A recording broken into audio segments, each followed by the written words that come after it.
Noticentro 1, CMI.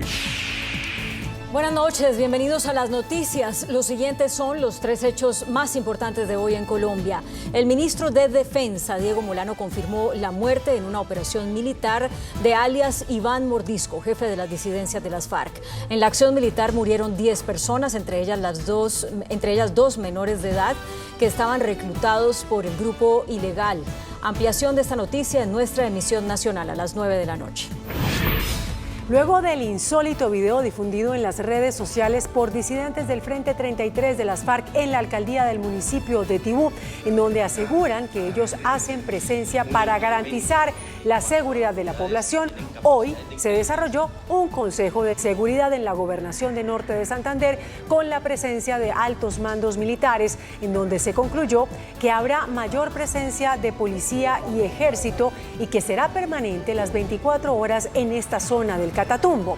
El general Zapateiro visitó la región para dar un parte de tranquilidad a los habitantes. El puesto de policía de Tibú, que está cerca a la alcaldía, lleva este año 60 ataques violentos por parte de las disidencias y el ELN. Ampliación de esta noticia en nuestra emisión nacional a las 9 de la noche. La Fiscalía hará extinción de dominio a los bienes del asesinado estilista Mauricio Leal. Al parecer, las empresas de Leal fueron usadas para lavar dinero del narcotráfico y hubo también enriquecimiento ilícito. Ampliaremos esta noticia en nuestra emisión nacional a las 9 de la noche. Las siguientes son las noticias más importantes del mundo hoy. Cae Rafael Caro Quintero, el gran capo de México. El narcotraficante más buscado por Estados Unidos fue detenido en Chihuahua, México. Encuentro entre presidente de Estados Unidos, Joe Biden, y el príncipe saudita. Hablan de periodista asesinado Jamal Khashoggi. Biden advierte respuesta a nuevos ataques. En su gira por Medio Oriente, Joe Biden apoya la solución de 2 estados para finalizar conflicto entre Israel y Palestina, pero lo ve lejano. La volatilidad del dólar sigue afectando a Latinoamérica. Se devalúan las monedas de la región.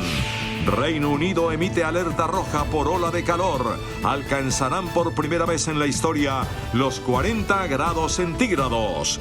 La Cámara de Representantes de Estados Unidos aprueba 2 proyectos de ley para proteger el aborto. El telescopio de la NASA James Webb capta imágenes de Júpiter. Con Claudia Palacios y Margarita Ortega. Fue detenido en México Rafael Caro Quintero, uno de los 10 capos más buscados por Estados Unidos. Este narcotraficante es señalado de llenar de cocaína calles de varias zonas estadounidenses y también de asesinar a un agente especial de la DEA. El histórico capo del narcotráfico mexicano Rafael Caro Quintero, uno de los hombres más buscados por Estados Unidos por el asesinato de un agente federal ocurrido hace más de 3 décadas, fue detenido por agentes de la Marina en el norteño estado de Chihuahua, en México. Caro Quintero, conocido como el narco de narcos, fue acusado formalmente en el Distrito Central de California de Estados Unidos por secuestro y asesinato de un agente federal, conspiración para secuestrar, delitos violentos en apoyo del crimen organizado, conspiración para cometer delitos violentos y narcotráfico. El sinaloense de 69 años y nacido en Badiraguato fue uno de los fundadores del Cartel de Guadalajara a finales de la década de los 70 y posteriormente líder histórico del Cartel de Sinaloa junto a Joaquín, el Chapo Guzmán e Ismael Mayo Zambada. Su detención supone el mayor golpe al narcotráfico de la actual administración del presidente de México, Andrés Manuel López Obrador. El presidente de Estados Unidos, Joe Biden, se reunió con el príncipe Mohammed bin Salman y hablaron del asesinato del periodista Jamal Khashoggi. Biden advirtió que habrá respuesta por parte de Estados Unidos en caso de un nuevo ataque a la disidencia. El encuentro entre Joe Biden y Mohammed bin Salman fue el punto álgido de esta gira por Medio Oriente, en la que Washington trata de convencer al reino de que abra las compuertas de su producción de petróleo. Al llegar, el mandatario estadounidense chocó el puño a modo de saludo con el príncipe heredero y gobernador de facto de Arabia Saudí. Antes de su reunión, los 2 líderes se sentaron junto a sus asesores en una gran mesa ovalada. Durante el encuentro, Biden advirtió al príncipe que habría una respuesta por su parte si se producía otro ataque contra los disidentes, en referencia al indignante asesinato del periodista Jamal Khashoggi. Finally, we discussed human rights and the need for political reform. As I always do, I made clear that the topic was vitally important to me and to the United States. With respect to the murder of Khashoggi, I raised it at the top of the meeting, making it clear what I thought of it at the time and what I think of it now. And it was I was straightforward and direct in discussing it. Biden también dijo que le había vuelto a decir que lo consideraba responsable de la muerte del periodista. Por otra parte, también se comprometió a hacer todo lo que pueda a través de la diplomacia y con conversaciones personales con cada líder para avanzar en el proceso que ha llevado a Israel a normalizar relaciones diplomáticas con algunos de sus vecinos. El mandatario estadounidense también estuvo con el presidente de la Autoridad Palestina y refrendó su compromiso con una solución de 2 estados para el conflicto entre Israel y Palestina. Durante su gira por Medio Oriente, el mandatario estadounidense Joe Biden visitó Cisjordania, donde se reunió con el presidente de la Autoridad Nacional Palestina, Mahmoud Abbas. Durante su encuentro, Abbas aseguró que la visita a Biden ha servido para reforzar los entendimientos bilaterales. Palestinian people deserve a state of their own that's independent, sovereign, viable, and contiguous. 2 states for 2 peoples, both of whom have deep and ancient roots in this land, living side by side in peace and security. I know that the goal of the 2 states seems so far away, while indignities like restrictions on movement and travel or the daily worry of your children's safety are real and they are immediate. Por su parte, Biden señaló que la solución de 2 estados es la mejor vía para poner fin al conflicto israelo-palestino, pero enfatizó que no es visible en el horizonte cercano. La volatilidad del dólar estadounidense sigue afectando a Latinoamérica. La inflación en los países de la región sigue subiendo. Mientras la incertidumbre sobre el futuro económico recorre el mundo, el dólar sigue ganando terreno frente al resto de las divisas, y algunas de las mayores economías latinoamericanas no son la excepción. Argentina, Chile y Colombia son los 3 países que han sufrido las peores devaluaciones de sus monedas en lo que va de este año frente al dólar. Que la moneda de un país se deprecie hace que aumente el precio de los productos importados, aumenta la inflación y encarece el pago de las deudas en dólares. La apreciación de la moneda estadounidense se da en medio de un rápido aumento en las tasas de interés, que en Latinoamérica ha sido especialmente veloz. La inflación argentina se aceleró en junio, alcanza el 64% anual, mientras personas expertas aseguran que la nación sudamericana enfrentará una inflación de 90% para fin de año.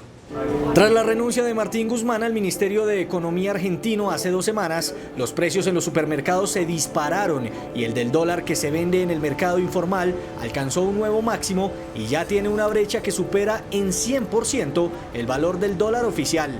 La fuerte volatilidad económica en la nación sudamericana provocó que la inflación subiera 5,3% en junio pasado, según el dato presentado por la Oficina Oficial de Estadística de Argentina, mientras el acumulado desde enero alcanzó el 36,2%, el más alto desde 1991, y que ya roza con la proyección para todo el 2022, mientras la inflación interanual alcanzó el 64%. Además, y según lo prevén las firmas consultoras, los argentinos enfrentan una perspectiva de inflación de 90% para fin de año, mientras que el Banco Central se ve cada vez más presionado para controlar la volatilidad del peso frente al dólar y la sangría de divisas. Entre tanto, el Banco Central de Chile anunció la intervención del mercado cambiario por 25.000 millones de dólares en un intento por frenar la depreciación récord del peso chileno. Este programa de intervención cambiaria y provisión preventiva de liquidez en dólares durará desde el 18 de julio al 30 de septiembre, buscando apagar la volatilidad inusualmente alta que afecta al peso, que se ha debilitado casi en un 19% este año y llegó esta semana a un mínimo histórico de 1.060 pesos por dólar. La segunda ola de calor del año azota con fuerza a varios países de Europa, con temperaturas que pasan los 40 centígrados. El gobierno de Reino Unido decretó por primera vez la alerta roja. Las altas temperaturas están azotando a gran parte de Europa. Tras el segundo mes de junio más cálido de la historia, los gobiernos de varios países están elaborando planes para prepararse ante situaciones caóticas. El Reino Unido, Portugal, España y Francia se enfrentan a temperaturas récord con poco alivio a la vista y con incendios forestales que siguen creciendo, a pesar de los esfuerzos de 1000 bomberos y aviones de bombeo de agua para contenerlos. La Oficina de Meteorología del Reino Unido emitió este viernes por primera vez la alerta roja en Inglaterra por ola de calor, que empezará este domingo y que se espera se prolongue hasta el próximo martes. Se estima que las temperaturas trepen por primera vez en la historia a los 40 grados centígrados, por lo que las autoridades británicas han pedido a la población que tomen precauciones, teniendo en cuenta que las viviendas del país no están preparadas para este calor. El aire acondicionado, aunque es más común en las partes más cálidas del mundo, es extremadamente raro en los hogares del Reino Unido, ya que las temperaturas allí suelen ser más frescas en el verano. Esta alerta roja está pensada sobre todo para Londres y el centro de Inglaterra.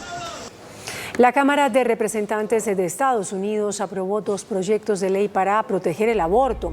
Uno de los proyectos respalda el acceso a la interrupción voluntaria del embarazo al consagrar ese derecho en ley federal, y el segundo protege los viajes interestatales para recibir ese servicio. Esta doble normativa tiene pocas posibilidades de salir adelante cuando su tramitación llegue al Senado. El pueblo de Cuba volvió a salir a las calles para protestar contra el presidente de la isla, Miguel Díaz-Canel, por los cortes de energía. Cientos de cubanos salieron a las calles a protestar en el Parque Curita de La Habana, como en la provincia de Pinar del Río, por los constantes y extensos apagones de electricidad que se experimentan en el país desde hace varias semanas. Los manifestantes tomaron las calles tocando cacerolas y gritando consignas en contra del presidente del país, Miguel Díaz-Canel. En imágenes que circularon a través de las redes sociales, se pueden observar a personas en las calles oscuras reclamando por la falta de servicio, una exigencia que se suma a la precaria calidad de vida que llevan los ciudadanos de la isla, con deficiencia de internet, falta de libertades individuales y escasez de productos. Estados Unidos aprobó que la aerolínea American Airlines vuele a otras 5 ciudades de Cuba. A partir de noviembre, la empresa reanudará 2 vuelos diarios desde Miami a Santa Clara y uno a Varadero, Holguín, Camagüey y Santiago de Cuba, que se suman a los 6 con los que ya cuenta hacia La Habana, una ruta que también opera JetBlue y Southwest. Un policía asesinó a 8 personas, 6 de ellas de su propia familia, y luego se suicidó. Sucedió en Paraná, estado de Brasil. Las autoridades indicaron que el agente era el líder de un batallón de la policía de la ciudad de Toledo y que no tenía historial de problemas psicológicos. De acuerdo con medios locales, el agente se llamaba Fabiano Junior García y sus 3 hijos tenían 12, 9 y 4 años. El equipo de investigación responsable del telescopio espacial James Webb publicó nuevas fotografías. Se trata de 2 imágenes inéditas del planeta Júpiter. Estas nuevas ilustraciones del mayor planeta de nuestro sistema solar fueron tomadas con la cámara de cercanía infrarroja durante la fase de prueba del James Webb. Las 2 imágenes presentadas muestran al gran planeta y a sus anillos, así como 3 de sus lunas, Europa, Teba y Metis. Gracias a los rayos X, descubrieron en Europa un autorretrato de Van Gogh oculto en un lienzo fechado en 1885. De acuerdo con la Galería Nacional de Escocia en Edimburgo, un autorretrato inédito de Vincent Van Gogh con su oreja intacta fue encontrado detrás de otra tela del pintor neerlandés, una de las figuras más influyentes del arte occidental. La obra fue descubierta gracias a un estudio realizado con rayos X de tela de retrato de una campesina, realizado en 1885 por el artista, antes de una exposición sobre el impresionismo en el Museo Escocés. El retrato fue hallado en la parte de atrás de la tela, recubierto por capas de pegamento y cartón, que al parecer habían sido colocadas antes de una exposición. Van Gogh es conocido por haber reutilizado las telas para ahorrar dinero y por haber realizado aproximadamente 40 autorretratos en 10 años, debido a que muchas veces no contaba con dinero para pagar modelos. Apple trabaja en un nuevo modelo de Apple Watch para las personas que practican deportes extremos. Andes presenta El Momento Digital. La empresa de tecnología estadounidense Apple trabaja en un modelo de smartwatch rugerizado y orientado a los usuarios que practican deportes extremos, el cual contará con una mayor autonomía para sus sesiones de entrenamiento y una pantalla más grande. El Apple Watch Series 8 contará con una pantalla de 2 pulgadas de diagonal frente a las 1,9 pulgadas de los modelos convencionales. Eso supone un 7% más de área de pantalla y la resolución de 410 x 502 píxeles permitirá mostrar más información sobre la actividad física en pantalla. Esta edición del reloj inteligente de Apple hará además uso de un metal más resistente que el aluminio y también contará con una pantalla más dura para proteger el reloj de golpes y vibraciones de todo tipo. Además tendrá una mayor batería que sobre todo permitirá a los deportistas registrar sesiones de mayor duración.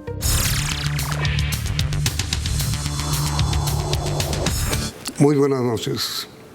El expresidente de la Corte Constitucional, el doctor Luis Ernesto Vargas, uno de los más respetados y prestigiosos juristas del país, viajará a Washington para asumir sus funciones como nuevo embajador de Colombia ante la Organización de Estados Americanos, OEA. El doctor Vargas fue miembro de la Comisión Interamericana de Derechos Humanos. Sus concepciones progresistas, que fueron evidentes como miembro de la Corte Constitucional, contrastan con la posición ultraderechista de quien es hoy embajador de Colombia ante la OEA, el doctor Alejandro Ordóñez. El doctor Vargas es nuestro invitado de esta noche. A ver, mi querido doctor Vargas, primero, felicitaciones. Será muy bien representada Colombia con usted en la OEA. Muchas gracias. ¿Cómo le dijo el presidente electo, doctor Petro, que era usted o sería usted el nuevo embajador? A través del Twitter que él envió a toda la comunidad. ¿A través? Sí. ¿Él no habló con usted? Para nada. ¿Cómo así? Esta es la hora que no hemos conversado ni antes de eso ni después. Yo no le puedo creer. Absolutamente, Yami. Pero no puede ser. O sea, yo tengo como la información de que él ni siquiera utiliza teléfono celular, entonces no hay forma de comunicarse uno con él. ¿Pero usted es amigo somos conocidos de cuando la Corte Constitucional dictó una sentencia de protección a los recicladores. Y él era alcalde y entonces estuvo allá en la Corte con Juan Carlos Henao, estuvimos conversando con él y después de manera muy esporádica alguna vez fui a la alcaldía yo, sí, pero porque tenía una cita con Raúl Asprilla, que era uno de los secretarios de él en la alcaldía, y nos saludamos, pero de resto amistad para nada. No puede ser. No, para nada. Pero ni siquiera telefónicamente, nada. No, para nada. Nunca, Yamil, no. Jamás podrán decir, y no hay ninguna posibilidad de que encuentren huella de que o él me llamó o yo lo llamé a él. Jamás. No existe. Oye, mejor dicho, ¿será que, como usted es el primer embajador que anuncia él que va a nombrar, será que él quiere enviar un mensaje en el sentido de que los más importantes diplomáticos o representantes de Colombia durante su gobierno no tienen que ser amigos de él?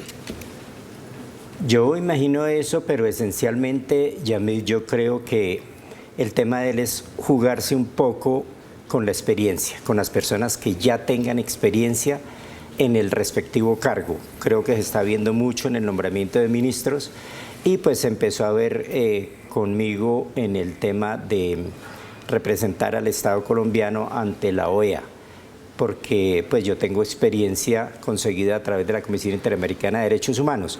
Sí. Yo creo que entre otras cosas voy a ser el primer embajador que allá exista, que llega ya con experiencia. O sea que a diferencia, por ejemplo, de lo que hizo Gabriel Boric, o incluso de lo que hizo este gobierno, sí, el chileno, que, como decimos usualmente, se la jugó con la juventud, él se la quiere jugar con la experiencia.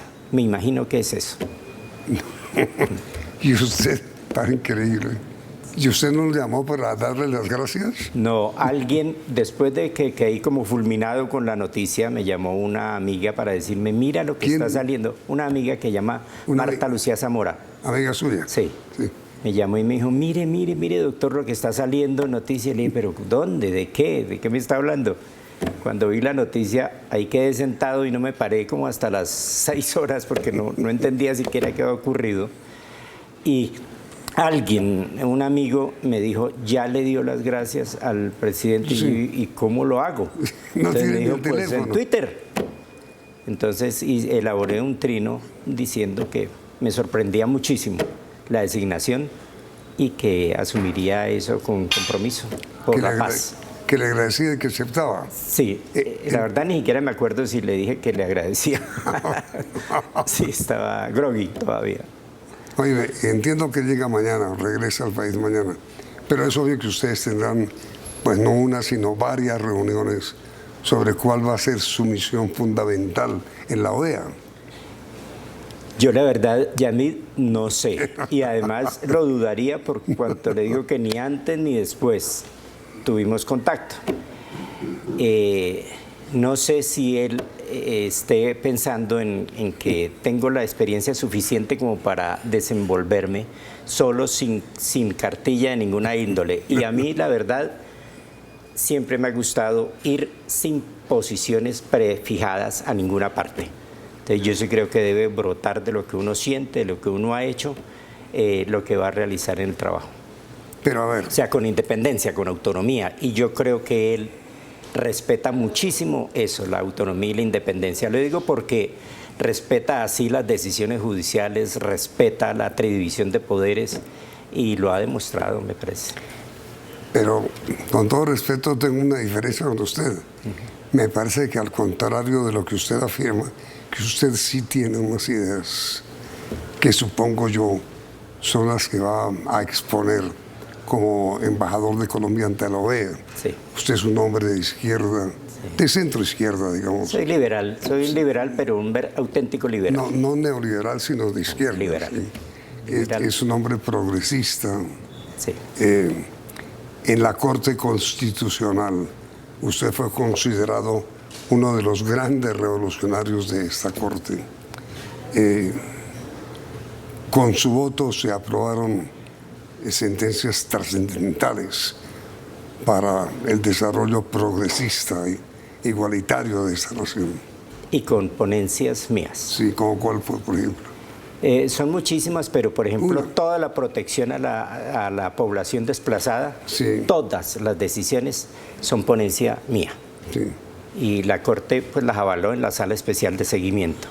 La de la eutanasia, la de la educación pública, gratuita y obligatoria en primaria, pero dejando las bases sentadas para hacerlo en secundaria y ojalá a nivel universitario. Son demasiadas, Yamid, y la de Colpensiones, que me parece que es una sentencia muy trascendental. Miren, mi querido doctor Vargas, hay un tema importante para hablar sobre Petro. Cuando él fue destituido como alcalde por quien es hoy embajador ante la OEA, el doctor Ordóñez, se presentó luego la demanda ante la Comisión Interamericana de Derechos Humanos, ante la cual usted fue embajador. Y obviamente la comisión falló en favor de Petro, alcalde entonces, y fue restituido, y en contra del entonces procurador Ordóñez. La comisión, le dio instrucciones vinculantes al gobierno de Colombia sobre lo que debía hacer en el sentido de garantizar los derechos de quienes son elegidos popularmente. La señora procuradora actual presentó un proyecto de ley supuestamente para dar cumplimiento al fallo de la comisión. Digo supuestamente porque yo no estoy seguro de que eso haya sido así. Mi pregunta, ¿eso fue así? Bueno, comenzaría ya a mí con todo respeto aclarando algo. Quien realmente toma la decisión y es vinculante es la Corte Interamericana. Sí. Quien le prepara a la Corte es la Comisión Interamericana, de manera que eso pasó primero por comisión. Uno como nacional no tiene absolutamente que ver, o sea, basta aunque mencionen Colombia y uno tiene la obligación de salirse, es muchísimo el celo que se guarda con esto. Y cuando la comisión termina su trabajo exploratorio de indagación, investiga los hechos, prepara un expediente y se lo remite a la Corte, como si le estuviera instruyendo un caso. Y la Corte es la que, con base en esas pruebas que se hayan recaudado, dicta una sentencia. La sentencia, la que es obligatoria, luego quien dictó las órdenes fue la Corte Interamericana, que tiene sede en San José de Costa Rica. La sentencia dijo esencialmente cosas que ya había dicho en el caso López Mendoza contra Venezuela, que era que con base en la Convención Americana de Derechos Humanos, una autoridad administrativa nunca podría afectar la democracia relativa tanto a los derechos del elegido popularmente como la de quienes lo eligieron, porque esto solamente lo puede hacer, tal afectación tan grave a principios democráticos que son muy caros, lo puede hacer exclusivamente un juez. Yo agregaría, y se lo digo yo porque nosotros salvamos el voto cuando estábamos en la Corte Constitucional, salvamos voto en el caso justamente de Gustavo Petro, en el caso de Piedad Córdoba, y ese salvamento de voto, que inicialmente fui solo el que salvó el voto, después se sumó en el siguiente caso María Victoria Calle y en la tercera ocasión se sumó Alberto Rojas Ríos, o sea, fue creciendo ese salvamento de voto.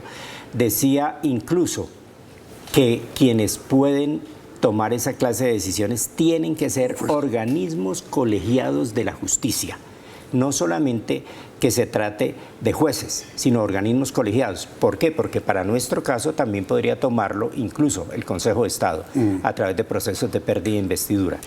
Entonces, el tema para mí no es para nada desconocido y está consignado en esos 3 salvamentos de voto. Y en cuanto ya directamente a la pregunta, yo creo que esa posición que asumió la actual procuradora y que la llevó al Congreso de la República, y el Congreso de la República, en mi criterio, de manera absolutamente errada, totalmente equivocada, es una burla de las peores que se han hecho al sistema interamericano de derechos humanos, y es el desacato más descomunal que yo haya visto a una sentencia. De manera que en ese sentido, por lo que entiendo de la pregunta, como me la formula, ni usted ni yo estamos de acuerdo con esa posición que asumió el gobierno colombiano. Yo creo que ahí hay un gravísimo irrespeto tanto a la sentencia de la Corte Interamericana como al sistema integrado de derechos humanos de las Américas. Es decir, doctor Vargas, lo que hubo fue realmente la petición al Congreso, y el Congreso lo aprobó, de crear más puestos. No solamente eso, es que le asestaron un golpe terrible a la Constitución Política de Colombia, porque es de la noche a la mañana y a través de una ley ordinaria, no de reforma constitucional, convertir un organismo administrativo en juez. Sí. Eso no se hace así. Los jueces naturales son los de la rama jurisdiccional que está creada, establecida y con todas sus divisiones en la Constitución Política. La Procuraduría General nunca ha hecho parte de la rama judicial. Es un organismo de control y tiene potestades, tiene competencias establecidas en los artículos 277 y 278 de la Constitución Política, pero nada que ver con temas de juzgamiento o temas de juzgamiento, digo, judicial. Ellos hacen juzgamientos administrativos y toman sanciones y dictan sentencias o decisiones de carácter administrativo, pero no pueden, como si fuera un chiste de mal gusto, convertir a una persona administrativa en un juez natural, sin burlarse, sin desacato frontal a la Constitución. Es decir, doctor Vargas, por ejemplos como el que estamos hablando y por actuaciones como la que usted está censurando seriamente, es que debería eliminarse la Procuraduría, ¿cree usted? Bueno, ahí nace un debate que es muy interesante. La Procuraduría, pues lamentablemente ha perdido su norte, pero es que más depende de las personas, no de la institución, de las personas que por allí pasan, y se ha perdido el norte porque cuando se politiza la institución, pues se toman decisiones de verdad muy erradas, no solamente por acción, también hay una omisión grave en algunas decisiones que puedan tomar. Y en consecuencia, la postura que está asumiendo el presidente electo, que recoge además incluso una propuesta de un gran constitucionalista que es Rodrigo Primni, que la había lanzado hace varios años, que consideraba que era un organismo ya inútil, que debería desaparecer porque no era sino una institución llena de cargos al servicio, puestos al servicio del Congreso o de los congresistas mejor.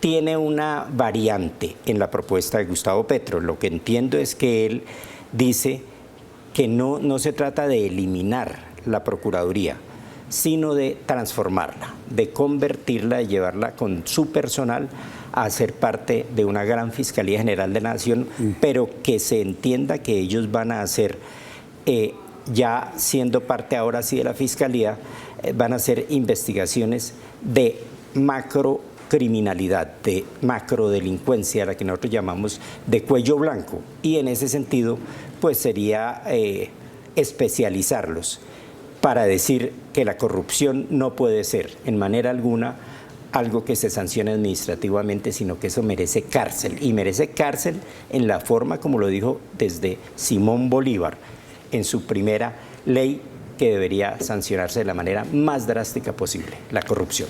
En consecuencia, doctor Vargas, y respóndame por favor después de comerciales, ¿usted cree que la actual Procuraduría está totalmente politizada?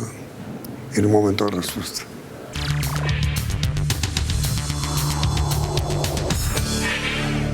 ¿Está politizada la Procuraduría? Yamil, diciéndolo de manera muy contundente, muy clara, el origen que tiene la designación de la actual jefe del Ministerio Público, la Procuradora General de la Nación, es traerla de ser integrante del gobierno.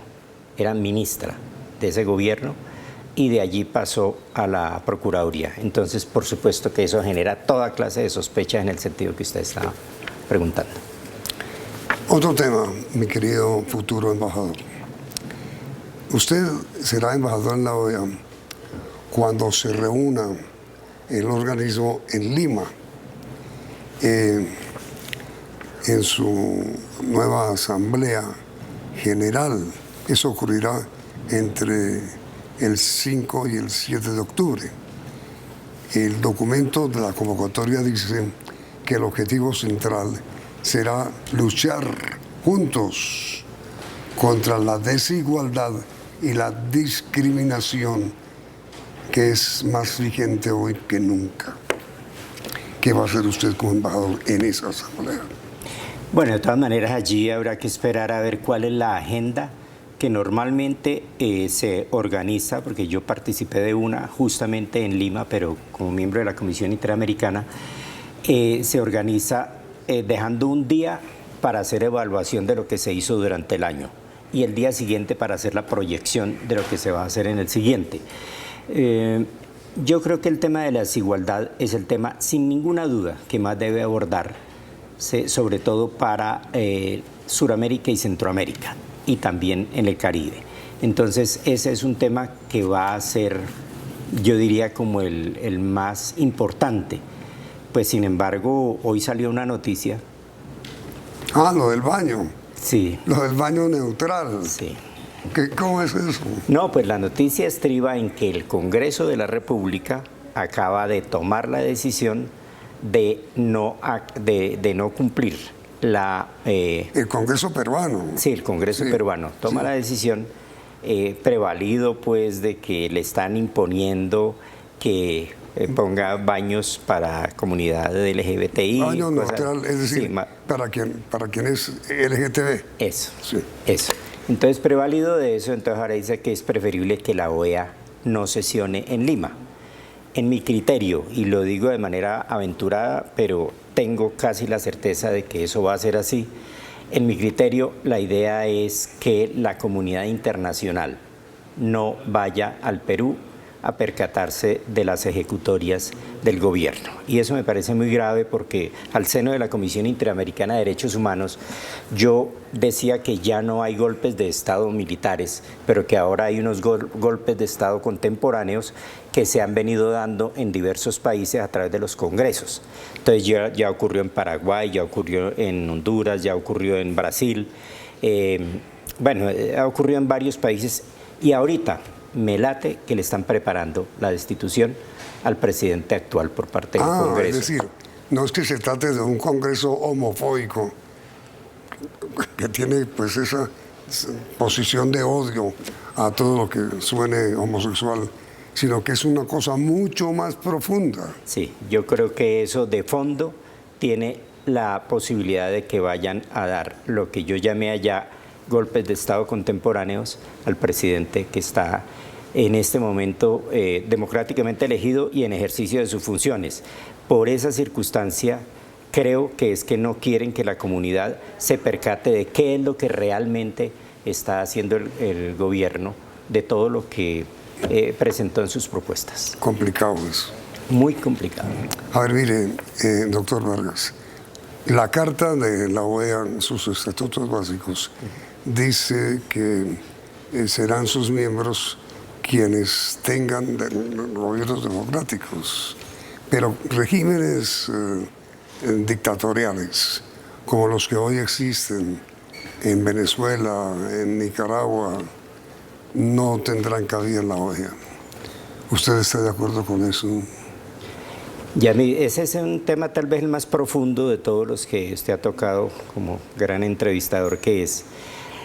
Pero yo tengo una convicción muy impectore, que es algo que aprendí desde la universidad, que se llama el principio de respeto por la autodeterminación de los pueblos. Y eso implica que uno no deba ni siquiera por parte de estos organismos ingerir o interferir en los gobiernos que se hayan dado los pueblos. Entonces, en ese sentido, yo sé que voy a chocar, a estrellarme, pero en lo posible yo preferiría que se respetara ese principio. Es decir, Cuba no está presente en la OEA, pero en los casos de Nicaragua y Venezuela es porque ellos se han marginado. Sí. ¿No? ¿Usted desearía que ellos volvieran? Sí, a mí me agradaría ver una OEA realmente fortalecida con la integración de todos los estados. Con Venezuela, con Nicaragua. Incluyéndolos a todos. Somos 35 países que debemos ser hermanos y yo sí creo que la labor esencial que se debe hacer a través de la OEA es que haya hermandad entre los pueblos, al margen de las posiciones políticas. Sí, señor. Pregunta final, doctor Vargas. Usted dijo que la principal gestión que hará como embajador de Colombia ante la OEA tendrá fundamental relación con dos temas: derechos humanos y desarrollo de los acuerdos de paz. ¿Cómo es eso? Sí, pues yo pienso que los derechos humanos es el tema que realmente debería ser el primero que debe mantener vigente por toda la vida profesional un abogado. Si algo justifica pues el estudio del derecho y de las ciencias sociales es la protección de los derechos humanos, sobre todo en sociedades tan desiguales como la nuestra y que está afectando a toda Latinoamérica de manera bastante ostensible. Basta que nosotros vayamos a mirar países de Europa y confrontemos para que veamos el nivel de desigualdad tan amplio, tan grande que padecemos nosotros. En consecuencia, yo diría que ese va a ser un discurso permanente en cada intervención que podamos hacer allá. Y el compromiso con el proceso de paz es algo que es lo más esencial en este momento. Y yo creo que estamos a puertas de ver por fin un gobierno comprometido en que cumpla los acuerdos, pero no de boca, allá internacionalmente diciendo que supuestamente lo defiende, pero aquí haciéndolo trizas, como realmente prometió por ahí el partido de gobierno. Y eso me parece muy grave. Entonces la idea sí es que nosotros tengamos un compromiso claro, enhiesto, definido, para hacer respetar los acuerdos a que llegó el gobierno pasado en La Habana. Y en ese sentido sí va a ser todo el trabajo que se va a desarrollar. Muchísima suerte. Creo, doctor Vargas, con todo respeto, que me parece que la opinión no es solamente subjetiva, sino que usted representará muy bien a nuestra nación. Muchas gracias por haber aceptado esta invitación y el cargo.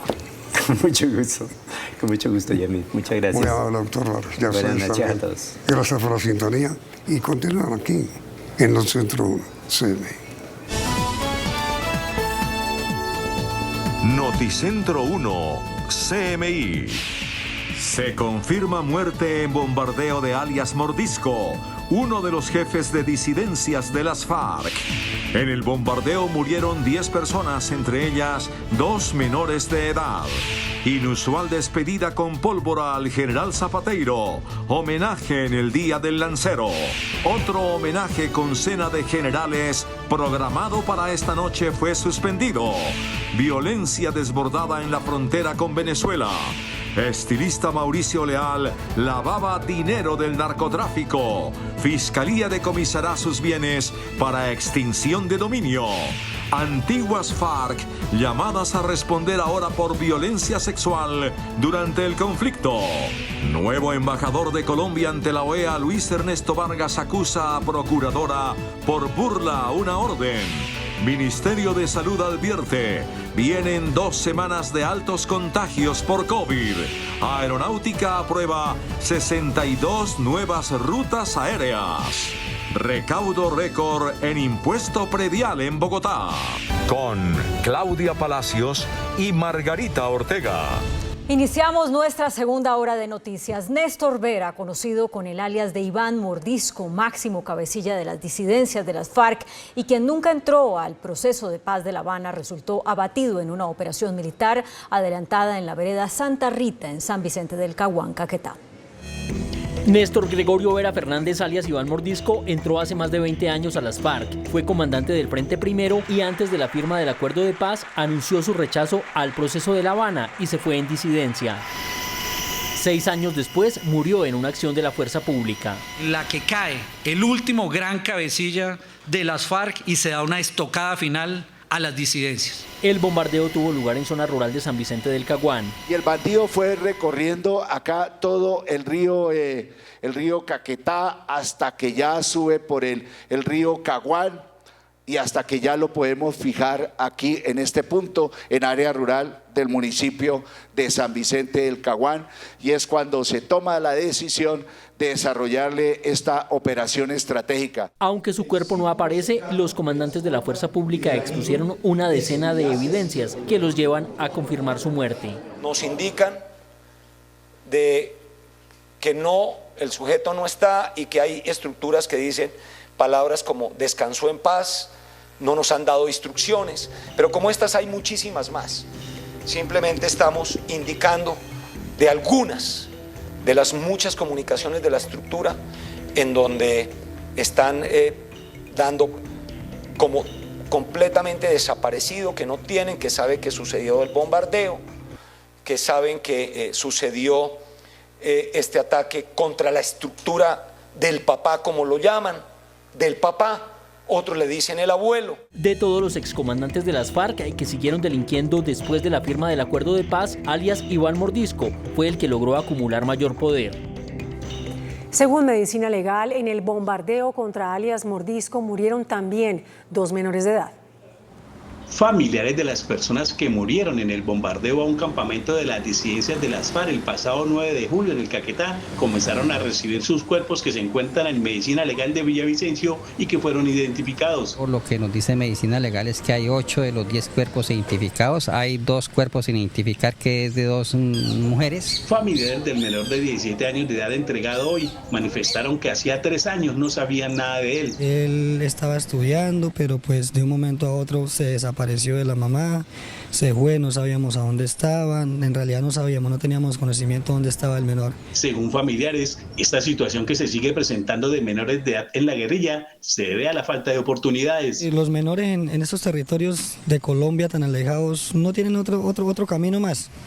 No hay otro, porque es que el Estado no ha generado educación, no ha generado cultura. Se espera que durante este fin de semana sean reclamados los otros 6 cuerpos que ya fueron identificados por Medicina Legal. El general Eduardo Zapateiro, comandante del Ejército, fue despedido con una inusual ceremonia militar. En su discurso aseguró que seguirá defendiendo el honor de los soldados. Durante la conmemoración del Día del Lancero, adornada con juegos pirotécnicos, el comandante del Ejército envió un mensaje de despedida a las tropas y negó que haya participado en política. ¡Nunca! Soy un soldado, pero el buen general, escuchen, el buen general debe entender la política. Aseguró que seguirá defendiendo a los soldados de cualquier señalamiento. Por eso, su comandante no puede tolerar que ningún colombiano ni ningún extranjero nos tilde, porque damos todo, absolutamente todo, hasta ofrendamos nuestras propias vidas por todos los colombianos. También lanzó pullas a los documentos históricos sobre el conflicto. Así que la historia no la pueden voltear. Aquel que falló deberá pagar ante los estrados judiciales. Pero la institución, como institución, es sagrada. Ante las críticas por este inusual homenaje, que ocurrió al mismo tiempo que en varias regiones del país hay serios problemas de orden público, fue cancelada una cena que estaba programada para esta noche, en la que estaba previsto que los comandantes de todas las divisiones del Ejército despidieran al comandante saliente de la institución. Tras un consejo de seguridad en Cúcuta, el comandante del Ejército, general Eduardo Zapateiro, visitó Tibú y anunció más fuerza pública para la región del Catatumbo. Luego del insólito video difundido en las redes sociales por guerrilleros de las disidencias de la FARC frente a la alcaldía del municipio de Tibú, en donde aseguran que ellos hacen presencia para garantizar la seguridad de la población, hoy se desarrolló un consejo de seguridad en la gobernación de Norte de Santander con la asistencia de los altos mandos militares, en donde se concluyó que habrá mayor presencia de policía y ejército y será permanente las 24 horas en esta zona del Catatumbo. Muy posiblemente son milicianos, viven en el casco urbano del municipio, se visten, salen de las casas, hacen el evento, que prácticamente lo que hacen es intimidar a la población civil. Un incremento en cuanto a unidades que tienen capacidades de inteligencia, pasando también por las unidades que van a hacer la labor de policía judicial. Por posible omisión en garantizar la seguridad ciudadana en el municipio de Tibú, Norte de Santander, la Procuraduría General de la Nación ordenó la apertura de la indagación previa. La Procuraduría General abrió una investigación por la presencia pública de disidentes de las FARC en el municipio de Tibú, Norte de Santander, como lo veíamos. A raíz de un video difundido en redes sociales en el que se aprecia a disidentes de las FARC de la estructura del excomandante Iván Mordisco, la Procuraduría General abrió una investigación previa que busca determinar la responsabilidad de funcionarios tras los recientes hechos realizados por grupos al margen de la ley frente a la alcaldía municipal.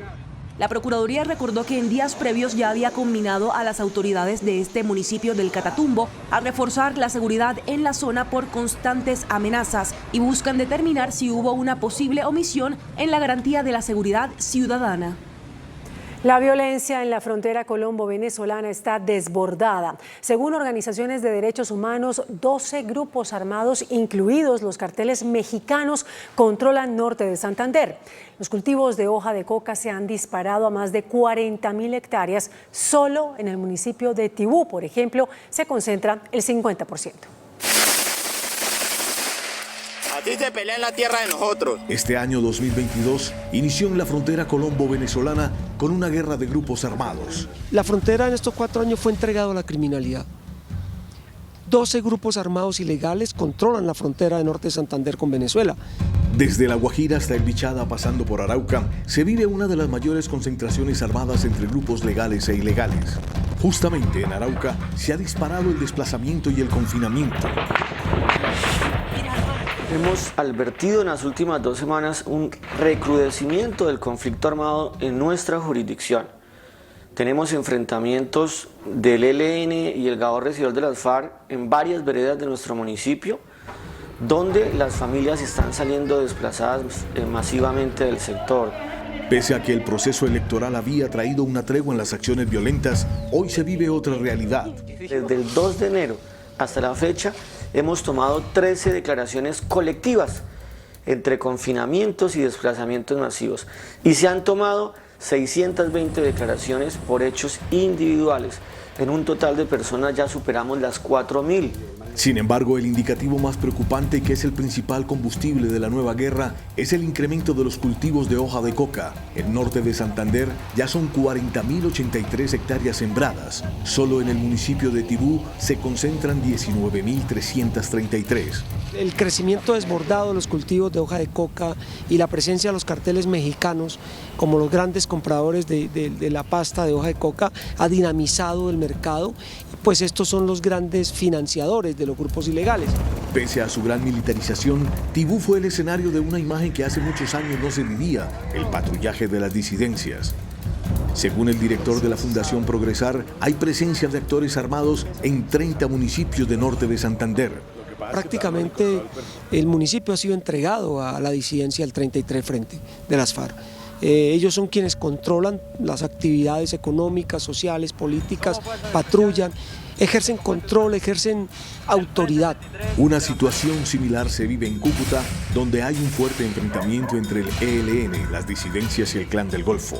Hoy tenemos indicios serios, casos documentados de presencia de gaitanistas en el municipio del Zulia, por ejemplo, en el municipio de Villa del Rosario, en el municipio de Los Patios y en 3 comunas de la ciudad de Cúcuta.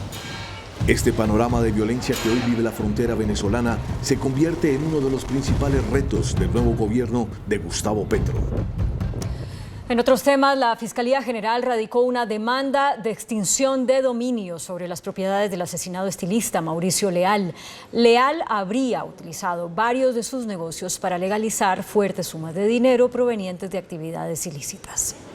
La Fiscalía radicó ante un juez de Bogotá una demanda de extinción de dominio para incautar un inmueble, 2 vehículos, una sociedad y las peluquerías que pertenecían al fallecido estilista Mauricio Leal, quien fue asesinado al parecer por su hermano Jonier Leal.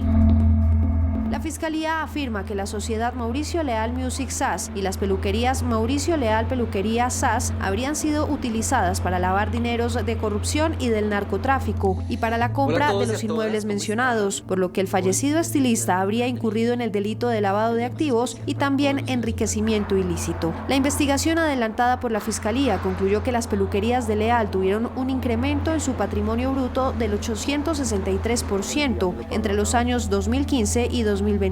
Este aumento se dio sin justificación ante las autoridades competentes.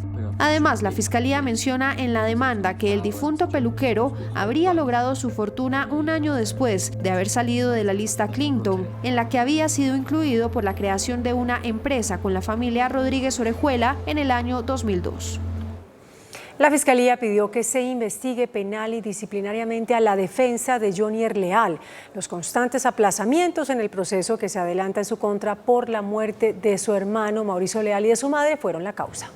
de la abogada. Por segunda vez se aplazó la audiencia en la que la defensa de Jonier Leal, acusado de asesinar a su madre y a su hermano, el estilista Mauricio Leal, solicitaría que fuera dejado en libertad.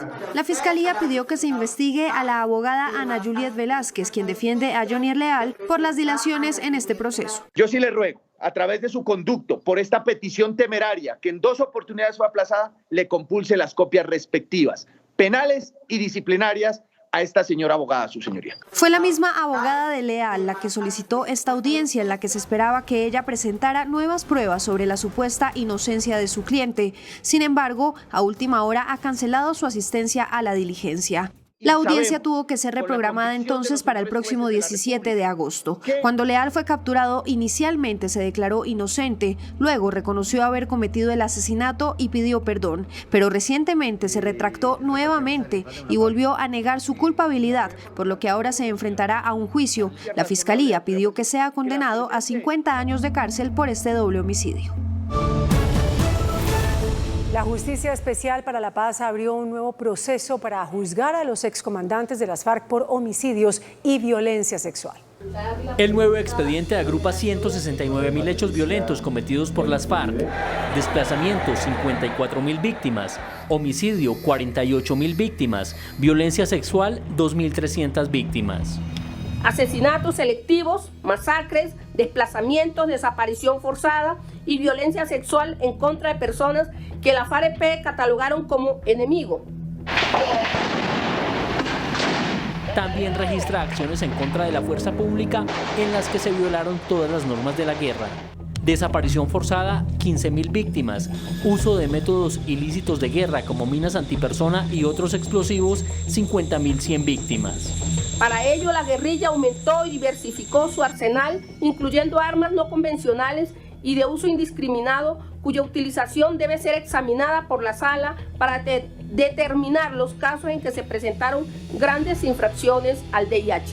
Para avanzar en este caso, la JEP llamará a rendir cuentas a excomandantes de todos los frentes de las FARC. Del billón de pesos que prometieron entregar las antiguas FARC para reparar a las víctimas del conflicto armado, solamente se han podido monetizar 42.000 millones. El Estado podría recuperar apenas $500 millones. Esto fue lo que explicó el director de la Unidad para la Atención de las Víctimas, Ramón Rodríguez.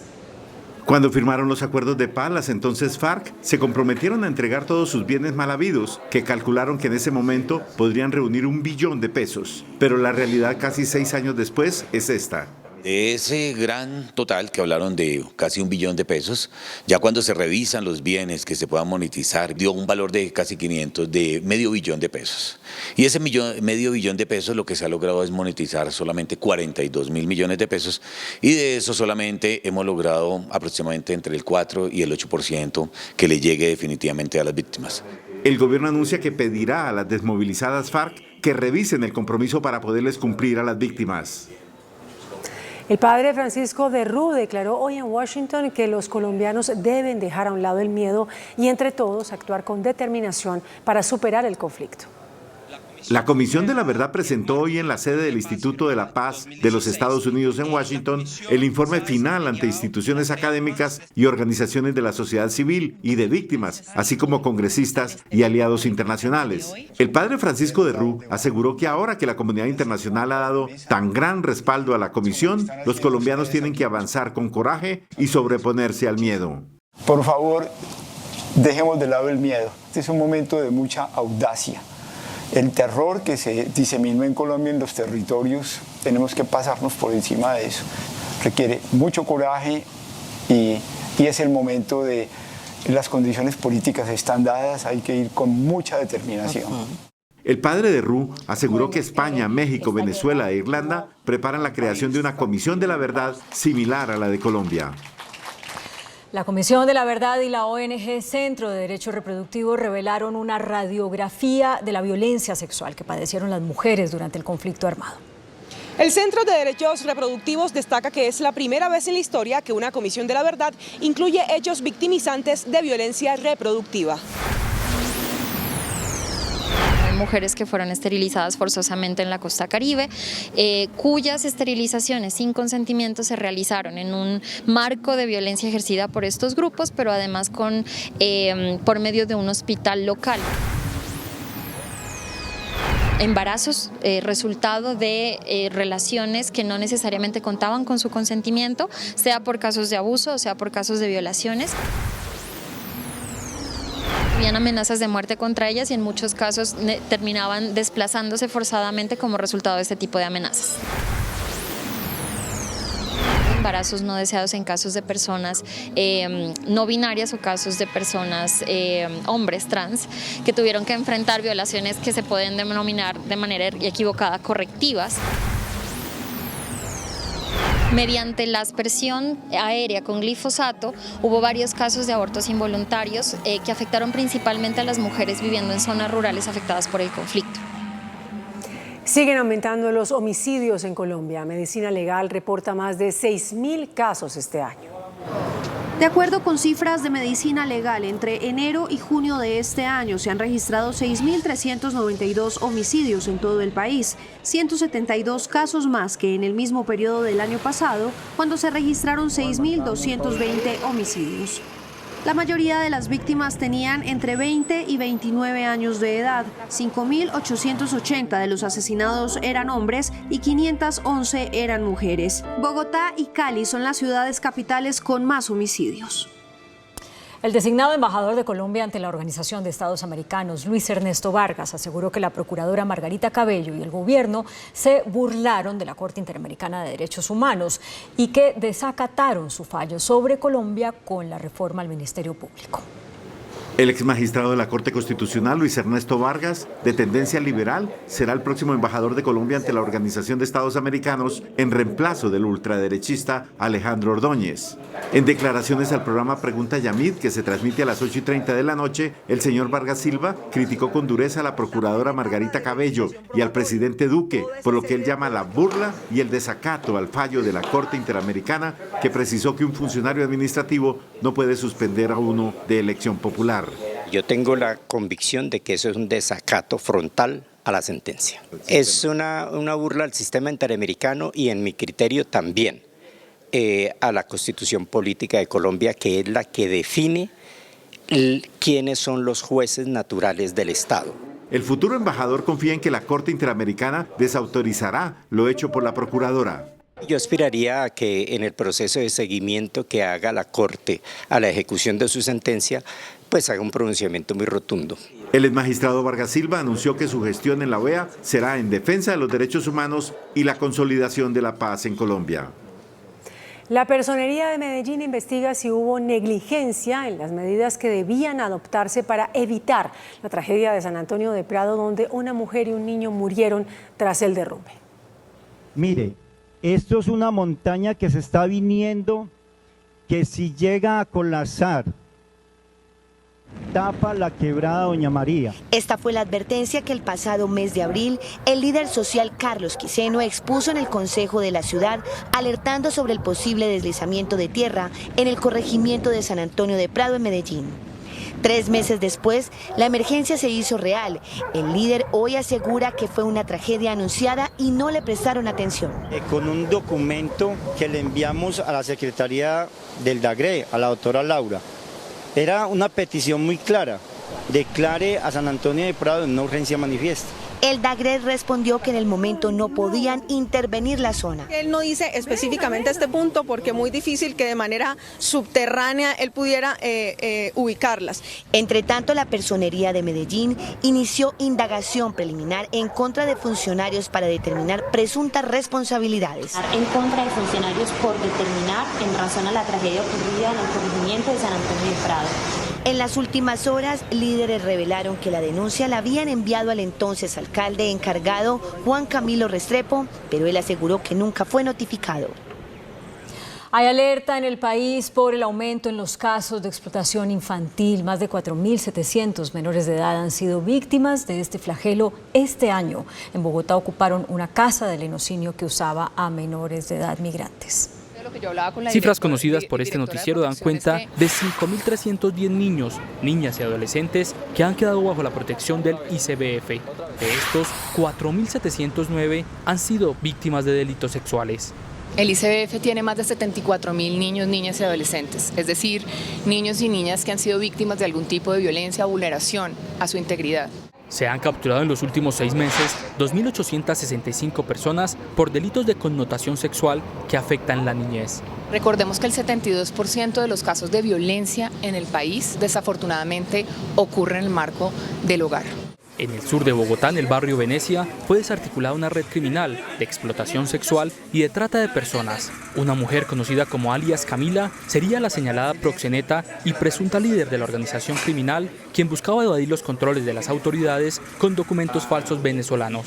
Esta red criminal aprovechaba la vulnerabilidad de niñas y adolescentes, principalmente de nacionalidad venezolana, para someterlas a toda clase de abusos. En la operación, 6 adolescentes fueron rescatados. El viceministro de Salud, Germán Escobar, advirtió que estas 2 próximas semanas serán las más críticas del quinto pico de COVID-19 en el país. Con el repunte de casos positivos de COVID-19 en el más reciente reporte que entregó el Instituto Nacional de Salud, el viceministro Germán Escobar anunció desde Cali que se vienen las 2 semanas más críticas del quinto pico de contagios. Las 2 semanas que vienen van a ser críticas para ver el comportamiento epidemiológico, para ver si la tendencia a estabilización sobre el crecimiento de casos se mantiene o volvemos a tener una subida mayor en los mismos. El funcionario también hizo un llamado a utilizar el tapabocas en espacios cerrados, principalmente para los adultos mayores y personas con comorbilidades, además de continuar con la aplicación de los refuerzos de las vacunas. Esos anuncios los hizo el viceministro en su visita a Cali. Por mandato judicial, el Congreso de la República tendrá que cambiar la lista de 10 aspirantes al cargo de Contralor General de la República. El entrante presidente del Senado, Roy Barreras, solicitó que la nueva lista incluya a 5 mujeres y a los mejores calificados en el concurso de méritos.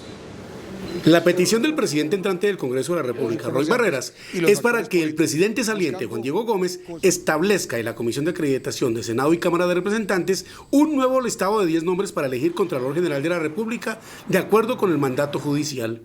Como ordena la ley, nos entreguen una lista de 10 elegibles que contengan 5 mujeres, paridad de género y ordenados hombres y mujeres por mérito de acuerdo a su calificación que obtuvieron en el examen. Y es que el vicepresidente del Tribunal Administrativo de Cundinamarca dice que fueron incluidos en el primer listado de 10 nombres personas que no cumplían con los requisitos mínimos, por ejemplo el de la edad, como el exdirector de Planeación Nacional. Luis Alberto Rodríguez, que cumplió los 35 años apenas en junio, entiendo, según lo que veo de la Providencia, de manera tal que cuando inició el proceso meritocrático hacia marzo no tenía la edad y por ende no satisfacía uno de los requisitos exigidos constitucionalmente para poder aspirar al cargo. Mañana mismo la Comisión Accidental de Senado y Cámara de Representantes rehará el listado para elegir al sucesor de Felipe Córdoba en la Contraloría General de la República. Tras 3 días de negociaciones políticas, hoy quedaron definidas las mesas directivas del Senado para los próximos 4 años. Serán para el Pacto Histórico, la Alianza Verde, el Partido Conservador y el Partido Liberal. El acuerdo realizado por todos los partidos políticos mediante sus compromisarios define las presidencias del Senado de la República así.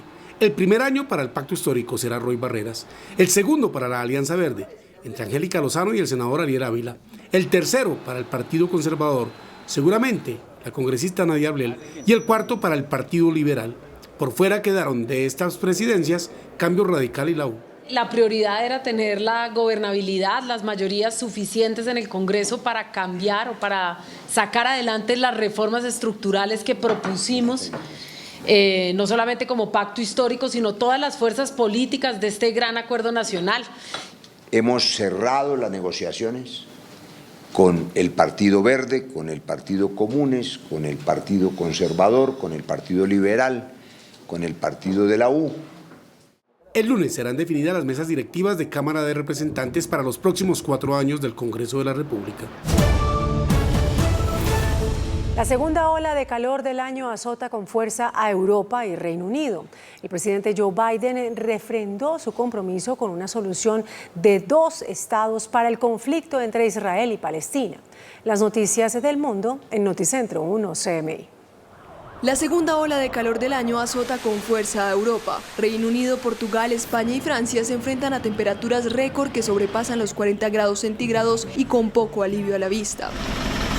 Los incendios forestales continúan arrasando hectáreas de bosque mientras miles de bomberos trabajan para contenerlos. En Reino Unido decretaron la alerta roja pues se estima que las temperaturas trepen por primera vez los 40 grados, por lo que las autoridades británicas han pedido a la población que tomen precauciones. Durante su gira en Medio Oriente, el presidente Joe Biden señaló que para poner fin al conflicto israelo-palestino, la solución de 2 estados es la mejor vía, pero enfatizó en que no es visible en el horizonte cercano.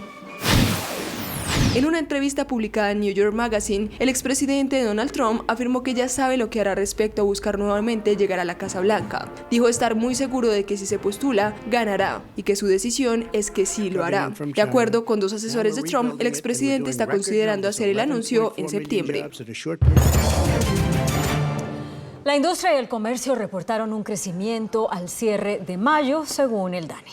Crecimiento récord en la industria. El índice de producción industrial creció en 29,9% en 2022. En 2021 fue de 6,3%. La nueva cifra supera incluso a las obtenidas antes de la pandemia, según el DANE. Si borráramos y nos olvidáramos de la caída de la actividad económica manufacturera generada por la pandemia y simplemente trazáramos una línea recta entre los valores de producción manufactureros en mayo del 2019 y en mayo del 2022, la pendiente sería un crecimiento anual del 5.25%, lo cual refleja efectivamente la salud o la capacidad del sector manufacturero. Entre los sectores con variaciones positivas se encuentran la industria manufacturera con 46,2% y el suministro de electricidad y gas con 10,7%. Desde la ANDI entregaron recomendaciones para mantener estos niveles. Entonces, el próximo gobierno tiene el reto inmenso de tratar de generar las condiciones para que Colombia pueda seguir produciendo más, Colombia pueda seguir vendiendo más, Colombia pueda seguir teniendo más actividad económica, de forma que los hogares colombianos cuenten con más trabajo formal y cuenten con mayores ingresos. En el primer encuentro entre agricultores y el nuevo gobierno se acordó trabajar de la mano para obtener más presupuesto para el desarrollo del sector. El sector privado y el nuevo gobierno coinciden en la necesidad de mayores recursos para el desarrollo de la agricultura colombiana. Es una de las conclusiones en lo que fue el primer encuentro de la ministra de Agricultura, Cecilia López, designada por el presidente Gustavo Petro, con 22 sectores de la producción agrícola del país. El proyecto de presupuesto para 2023 tiene un recorte para la agricultura del 22,7%. También es muy importante, como se lo dijimos a la ministra, que los recursos de las regalías se utilicen para la dotación de bienes públicos rurales. De lo contrario, el sueño que tiene ella como ministra y el presidente electo de transformar el campo se puede quedar en veremos. Sobre el manejo a las tierras improductivas, el presidente de la SAC consideró que se requiere de un levante de información y criterios establecidos para el manejo de la tierra en Colombia. De brindar seguridad jurídica en la propiedad rural a quienes hoy la están explotando y contribuyendo a la generación de empleo. Los agricultores hicieron un llamado a despolitizar las entidades del sector. Los fondos de inversión que capitalizarán Justo y Bueno ya tienen disponibles 305.000 millones de pesos para el salvamento de la compañía. Alfonso Giraldo, representante de 17 firmas que son acreedores de Justo y Bueno, mostró en detalle la propuesta que salvará a la compañía cumpliendo uno de los primeros parámetros legales: saldar las deudas de la compañía y capitalizar la cadena de tiendas del mediano a largo plazo. El documento, que ya reposa en el escritorio del juez, garantiza la disponibilidad de recursos por 305.000 millones de pesos. Estos serán para el pago de trabajadores, aportes a seguridad social, establecimientos comerciales, servicios públicos, impuestos y pagos a la banca. Estamos en disposición inmediata de presentar el salvamento de mercadería Justo y Bueno, de lograr que los empleados vuelvan a sus puestos de trabajo, de que los dueños de los locales reciban sus cánones de arrendamiento. Para la capitalización se calcula $120 millones. La Aeronáutica Civil autorizó 62 nuevas rutas aéreas nacionales e internacionales. Se da la reapertura de la ruta Bogotá-Caracas. De acuerdo con el reporte de la Aeronáutica Civil, se aprobó la puesta en marcha de 62 nuevas rutas, tanto nacionales como internacionales. De esta manera se busca fortalecer la conectividad aérea del país. Las empresas tendrán más frecuencias entre ciudades capitales con ciudades intermedias. Además, se tiene un mayor número de rutas desde y hacia el interior del territorio nacional con la costa caribe colombiana. También se aprobaron rutas internacionales, donde se destaca el retorno de Bogotá a Caracas, operada por Avianca y Wingo. La TAM inició proceso con 7 rutas al vecino país. El Servicio Público de Empleo reveló que por lo menos 500.000 de víctimas del conflicto armado han logrado conseguir empleo en los últimos 4 años. Grandes avances en la inclusión laboral según la unidad del Servicio Público de Empleo. Más de 500.000 víctimas del conflicto armado consiguieron trabajo formal a través de esta entidad en los últimos 4 años. De acuerdo con lo revelado por la unidad del Servicio Público de Empleo, son más de 5 millones de personas que han encontrado trabajo formal entre 2018 y 2022 gracias a la entidad. Pues es importante que el sector productivo siga apostándole también a las oportunidades laborales y que las personas que están buscando oportunidades laborales lo hagan a través del canal formal que se ha dispuesto desde el Gobierno Nacional, que es el Servicio Público de Empleo. Las oportunidades laborales para jóvenes, mujeres, personas con discapacidad y migrantes provenientes de Venezuela aumentaron en más de un 200% a partir de 2018. Este viernes los bogotanos cumplieron con el pago del impuesto predial con el descuento del 10%. El recaudo con corte a las 5 de la tarde alcanzó los 3 billones de pesos. Recaudo récord de impuestos en Bogotá. Más de 3 billones de pesos pagaron los bogotanos este viernes en impuestos prediales. Hasta hoy aplicaba el descuento del 10%. A la fecha tenemos un recaudo total de 3.3 billones, que es el 85% de la meta para este año, y del total de los impuestos distritales llevamos un recaudo de 7.3 billones, que asciende al 66% de la meta para este año. Se registraron más de 2 millones de predios. En la mañana hubo demoras por la masiva presencia de ciudadanos. Es mucha la fila que ha tocado hacer. He venido varias veces perdiendo el viaje, porque las boletas las repartieron a las 4 de la mañana, a las 5. Entonces no ha sido fácil. El pago de impuestos de vehículo con descuento vence el próximo viernes. El índice de capitalización de la bolsa, que mide el comportamiento de las 20 principales acciones, cerró al alza. El índice selectivo MSCI Colcap de la Bolsa de Valores de Colombia subió 0,13% a 1.274 puntos. La acción de Construcciones El Cóndor fue la que más subió, con una valorización de 6,17% a 860 pesos. La acción del Banco de Bogotá fue la que más bajó, con una pérdida de 6,62% a 40.600 pesos. La acción más negociada de la jornada fue la de Preferencial Bancolombia, al movilizar más de 23.000 millones de pesos, con una variación positiva de 0,54% a 30.010 pesos. El dólar cerró a la baja. Indicadores económicos en Noticentro 1 CMI. La tasa representativa del mercado que regirá hasta el próximo lunes será de 4.395 pesos con 63 centavos. Los profesionales del cambio compran la divisa en promedio en 4.050 pesos y la venden en 4.320 pesos. Un euro cuesta 4.396 pesos con 50 centavos. La libra de café en Nueva York se cotizó a $2 con 3 centavos. El azúcar se transó en 19,16 centavos de dólar la libra. El barril de petróleo WTI se cotizó en $97 con 57 centavos. La referencia Brent para Colombia se cotizó en $101 con 10 centavos. Una acción de Ecopetrol cuesta 2.098 pesos.